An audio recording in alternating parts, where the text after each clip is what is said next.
এসেছে শরৎ, হিমের পরশ লেগেছে হাওয়ার পরে, সকাল বেলায় ঘাসের আগায় শিশিরের রেখা ধরে। আমলকি বন কাঁপে যেন তার, বুক করে দুরু দুরু, পেয়েছে খবর পাতা খসানোর সময় হয়েছে শুরু। দেখতে দেখতে শরৎকাল চলে এসেছে, ভাদ্র মাস পড়ে গেছে কিছুদিন বাদে। বিশ্বকর্মা পুজো, রান্না পুজো, তারপরে তো পরপর আমাদের ফেস্টিভ্যাল শুরু হয়ে যাবে, মানে দুর্গা পুজো, মহালয়া, তারপর দুর্গা পুজো। তো এখন কিন্তু আস্তে আস্তে হিম পড়া শুরু হচ্ছে। রাত্রিবেলা ওয়েদারটা ভীষণ হালকা হালকা একটা শীতল শীতল ভাব, যেটা সকালবেলা উঠলে বোঝা যায় যে শিশির পড়ছে, হিম পড়ছে। তো অনেক হয়েছে শরৎকালের কথা। তো চলে আসলাম, দেখো এখন ফ্রেশ হয়ে রান্না করে, আর এসে এখন সবার আগে খেয়ে নিচ্ছি শরবত, কতিলার শরবত। তো কিছুদিন ধরে আমার শরীরটা ঠিক ভালো যাচ্ছে না, ওষুধ চলছে কিন্তু শরীরটা ঠিকঠাক না সারছে না। তো ওই জন্য কতিলাটা ভিজিয়েছি। আবার কতিলা যদি মানে সপ্তাহে একদিন খেলে ঠিক আছে, পরপর যদি খাওয়া হয় আবার ঠান্ডা লেগে যায়। তো কতিলাটা পুরোটা যা ভিজেছিলাম, প্রথমে আমার হাজব্যান্ড খেয়েছে, তারপরে 2 গ্লাস যেটা দেখলে আমিই খেয়েছি। আর আজকে বার্নারটা চেঞ্জ করা হবে, মানে নিয়ে যাবে ও, তো সেই জন্য ওটা বার করে নিলাম, নাহলে মনেই থাকবে না। তো আজকে ছোট গ্যাসটার মধ্যে, ছোট ওভেনটার মধ্যে চা বসালাম, আর বিছানাগুলো তো দেখলে গুছিয়ে নিয়েছি। আর ওষুধ চলছে, জানি না ওষুধের জন্য কি না, আমার না কোনো কিছু মানে খিদের জিনিসটা নেই, খিদে পাচ্ছে না। আর যেটা আমি সব থেকে পছন্দ করি মাছ খাওয়া, তো মাছ ফ্রিজের মধ্যে রয়েছে কিন্তু আমি মাছ খেতে পাচ্ছি না। মাছ রান্না করছি, সেটা দিয়ে ভাত মাখছি কিন্তু খেতে পাচ্ছি না, এর চলছে।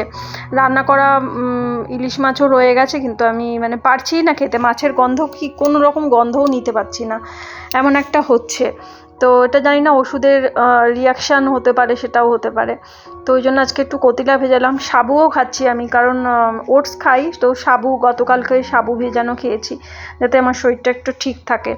জানি না কেন কি হচ্ছে, তো বুঝতেও পারছি না। তারপরে দেখো এখন অনেকটা বেলার দিকে আবার ঘরটারগুলো পরিষ্কার করে নিয়েছি। তো সঙ্গে তো কতিলা খাওয়ার পরে সঙ্গে কিছু খাওয়া যায় না, কারণ পেটটা ভর্তিই হয়ে থাকে। তো একদম সকালে ফ্রেশ হয়ে ব্রাশ করে নিয়ে কতিলার শরবতটা খেয়েছিলাম, তারপরে আধ ঘন্টা বাদে চা খেয়েছি। আর এখন আরও অনেকটা বেলা, তো এখন বানিয়ে নিচ্ছি ওটস। তো আমি আর আমার হাজব্যান্ড দুজনে খাবো।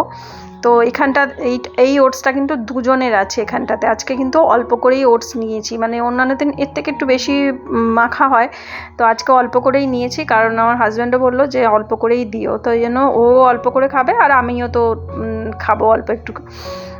একটা ছোট্ট বাটি আছে, সেই বাটিটার এক বাটি, ছোট্ট বাটিটার আমি খেয়েছিলাম। তো এটা তোমাদের সাথে শেয়ার, এই যে ছোট্ট বাটিটাতে আমার হাজব্যান্ড কত বকা দিল, হ্যাঁ এইটুকু খাবার খাবে। আমি বললাম যে না, আমার পেটটা ভর্তিই আছে, কতিলা শরবতে অনেকক্ষণ পেটটা ভর্তি থাকে। তো আঙুরগুলো ধোয়াই ছিল, আর আরও কয়েকটা আঙুর ছিল, আরও কয়েকটা বলতে বেশিরভাগটা খেয়ে নিয়েছি, এইখানে এই 4টেই পড়ে আছে। এই আঙুরগুলো খেতে ভালো লাগে কিন্তু এর ভেতরে না সিডসটা থাকে, ওটাই বিরক্তিকর লাগে।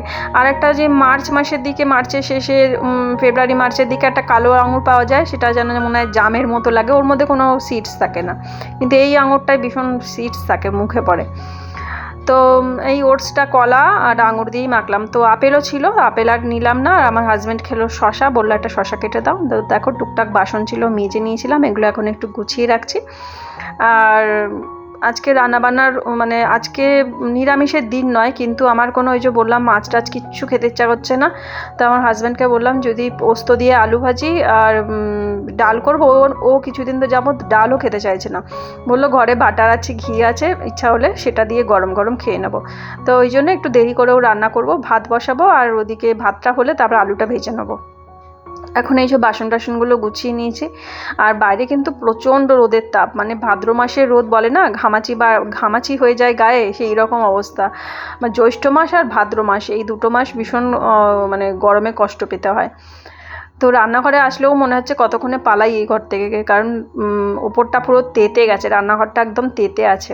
তো দেখো এখন এই বাসন টাসনগুলো একটু গুছিয়ে নিলাম, টুকটাক বাসনটা গুছিয়ে নিলে ঝুড়িটাও খালি হয়ে যায়।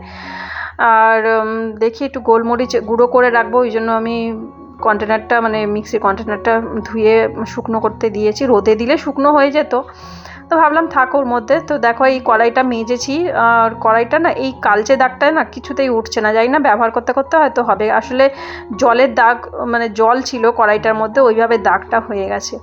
তো দেখো এখন এই যে আলু ভাজবো, কালো জিরে দিলাম, আর একটু লবণ মাখিয়ে রাখলে ভালো হতো, তো চটজলদি মানে কেটে সাথে সাথেই ভেজে নিচ্ছে। আর কাঁচা লঙ্কা দিয়েছি, শুকনো লঙ্কা দিইনি ভয়ের চোটে। তো আজকে ঘি দিয়ে গরম গরম আলু ভাজা দিয়ে ভাত খাবো, এটাই আমার খেতে ইচ্ছা করছে, আর কোনো কিছুই ইচ্ছা করছে না। কদিন তো আলু সেদ্ধ আর ওই একটু ফেনা ফেনা ভাত হয় না, সেরকম ইচ্ছা করছিল, ঘি দিয়ে খাবো। বাটারও আছে, তো বাটারটা থেকে আমার যেন বেশি ঘি খেতেই বেশি ভালো লাগে, আর আমার হাজব্যান্ডের আবার বাটার খেতে বেশি ভালোবাসে।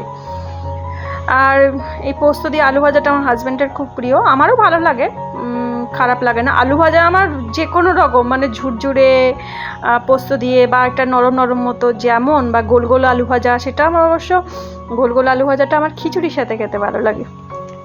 তো দুপুরবেলা এই খাওয়া দাওয়া হয়েছে। আর দেখো এই সর্ষের তেল নিয়ে এসছে, এটা রাখতে গেছি আর দেখছি এখানটা লেখা আছে কি জানো, ইলিশ প্যাক। তা আমি বললাম বাহ, ইলিশ ফরচুনেরই, কিন্তু ইলিশ প্যাক লেখা আছে, ইলিশের আবার ছবি দেওয়া আছে। যে ইস, এর সাথে যদি একটা করে ইলিশ মাছ ফ্রি দিয়ে দিত তাহলেই তো হয়ে যেত। একদম মানে কাঁচা সর্ষের তেল দিয়ে ইলিশ মাছ খাওয়া হবে, সর্ষের তেল না হলে কি ইলিশ মাছ চলে? ইলিশ মাছের টেস্টই আসে না। তো এটা আবার দেখছিলাম, দেখে বেশ মজা পেলাম। আবার লেখা আছে প্রিমিয়াম ইলিশ প্যাক। আর এই গুছিয়ে রাখছি, আবার টেনশনও করছি যে আবার প্যাকেটটা আমার কিছু হয়। আমার হাজব্যান্ড বলছিল যে জার নিয়ে আসি, জার আনলে না ঢালতে খুব অসুবিধা হয়। তো দেখো আজওয়ানের কৌটোটা কত সুন্দর, যেন মনে হচ্ছে বোতল, মানে শিশি, মানে কাঁচের মনে হচ্ছে, কাঁচের না, এটা প্লাস্টিকের। আর এখানে নিয়ে এসেছে আমার জন্য, তার থেকে আমাকে যদি ক্যাডবেরির যে প্লেন যেটা হয় ডেয়ারি মিল্ক যেটা একদম, তো সেটা আমার বেশি ভালো লাগে খেতে। দেখো এগুলো সব পিঁপড়ের ডিম, কত ডিম নিয়ে নিয়ে উঠছে ওপরে। আমি তো বাথরুমে এসে খেয়ালও করিনি, জল ঢেলেছি আর দেখি ওরে বাবা কত, দেখো বৃষ্টি একটা হবে, সাইক্লোন আসছে বলছে না, বৃষ্টি একটা হবে। কতগুলো ডিম নষ্ট হয়ে গেছে আমার জন্য। আর আস্তে আস্তে